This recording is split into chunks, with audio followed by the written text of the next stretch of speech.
क्या आप यकीन मानोगे, 6 करोड़ 80 लाख साल पहले अपनी धरती के साथ एक अंतरिक्ष के कंकड़ ने जोरदार कांड कर दिया। नहीं, छोटा सा सिर्फ 10 किलोमीटर का एस्टेरॉयड देखने में तो धरती के सामने तिल जैसा था, लेकिन इसने डायनासोर के उस परिवार की, जिसने 16 करोड़ सालों तक धरती पर राज किया था, पूरी नस्ल ही खत्म कर दी। और ये कोई हॉलीवुड की साइंस फिक्शन फिल्म की कहानी नहीं है, बल्कि ये धरती के अतीत का वो सच है जिसके पक्के सबूत मौजूद हैं। चलो पहले इस गुनहगार एस्टेरॉयड के कारनामे के बारे में बात करते हैं। जब ये धरती के वायुमंडल में घुसा तो इसकी स्पीड थी 20 किलोमीटर प्रति सेकंड, मतलब लगभग 1 लाख किलोमीटर प्रति घंटा। आपकी तेज रफ्तार कार से 1000 गुना ज्यादा तेज। जब ये धरती से टकराया तो उस एक पल में 100 करोड़ एटम बम के एक साथ फटने जितनी ऊर्जा पैदा हुई। वो मंजर किसी भी हॉलीवुड डिजास्टर मूवी से लाख गुना ज्यादा खौफनाक था। टक्कर हुई थी आज के मैक्सिको की खाड़ी के युकाटन प्रायद्वीप में।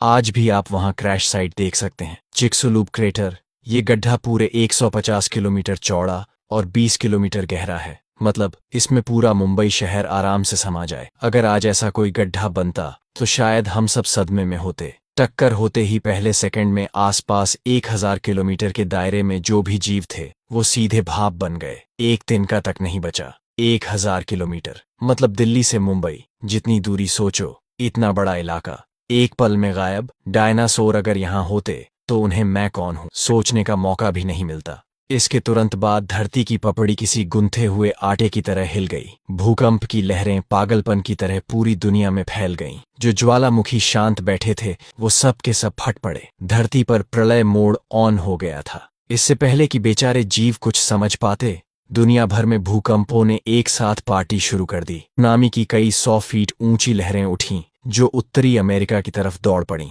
आपको पता है उस वक्त के अलामोसॉरस का क्या हाल हुआ? 30 मीटर यानी करीब 100 फीट लंबा ये विशाल जानवर बांट के सामने सड़क किनारे लगे छोटे पौधे जैसा। लहरें आईं और उसे बहा ले गईं। जिंदगी भर राज किया, लेकिन आखिर में पूरी लाश भी नसीब नहीं हुई। टक्कर के 1 घंटे के अंदर और भी भयानक सीन हुआ। जो पिघले हुए चट्टानों के टुकड़े आसमान में उड़े थे वो धरती की ग्रेविटी के कारण वापस गिरने लगे। वायुमंडल में जलकर वो आग के गोलों की बारिश बन गए। उस वक्त वायुमंडल एक विशाल बारबेक्यू ग्रिल बन गया था। जमीन का तापमान सैकड़ों डिग्री तक पहुंच गया। जमीन पर मौजूद जीव सीख कबाब की तरह जिंदा भुन गए। बेचारा एडमोंटोसॉरस अपने साथियों को बचाने की सोच ही रहा होगा कि आग की बारिश ने उसे और उसके साथियों को डायनासोर बारबेक्यू में बदल दिया। सोचकर ही रूह कांप जाती है। 2 घंटे बाद धरती का आधा हिस्सा धूल, आग और तूफानों से ढक गया। जंगल धू धू कर जल रहे थे। आग की लपटें हर इंच जमीन को चाट रही थीं। घाटियों में छिपे ट्राइसेराटॉप्स ने सोचा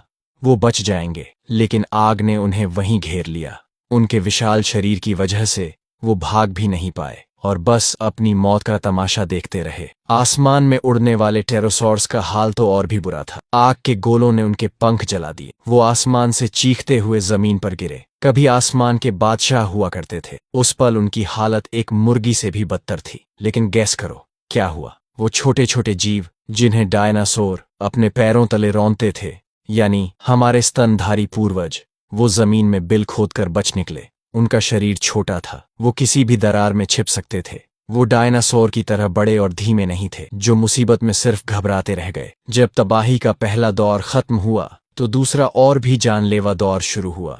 ज्वालामुखी और टक्कर से उड़ी धूल ने आसमान को एक मोटे पर्दे की तरह ढक लिया। सूरज की रोशनी जमीन तक पहुंचना बंद हो गई। धरती पर अंधेरा छा गया और ज्यादा बकवास ये हुई कि सल्फर वाली धूल ने एसिड रेन तेजाब की बारिश शुरू कर दी। समुद्र के कोरल रीफ गल गए। मोसासॉरस जैसे समुद्री राक्षसों को छिपने की जगह भी नहीं मिली। आखिर में सब समुद्र के तल में दफन हो गए। लेकिन गहरे समुद्र के जीवों की लॉटरी लग गई। स्टोन एक्स जैसे आर्थ्रोपॉड और पुरानी मछलियां समुद्र की गहराई में सेफ थे और उन्हें हर तरफ लाशों की दावत मिल रही थी। तबाही में भी उनका फायदा हो गया, पर जमीन पर हालत खराब थी। सूरज की रोशनी नहीं तो पौधों ने फोटोसिंथेसिस बंद कर दिया और वो मरने लगे। पूरी फूड चेन नीचे से ढहने लगी। सबसे बुरी बात, धरती का तापमान तेजी से गिरा और इम्पैक्ट विंटर तबाही वाली सर्दी शुरू हो गई। ये डायनासोर के लिए डबल अटैक था। एक तो उनका शरीर विशाल था, उन्हें रोज बहुत सारा खाना चाहिए था। अब जब घास फूस ही नहीं बची तो वो भूखे मरने लगे। दूसरा, डायनासोर अपना बॉडी टेम्परेचर कंट्रोल नहीं कर सकते थे। ठंडे खून वाले ठंड में वो सिर्फ कांप सकते थे,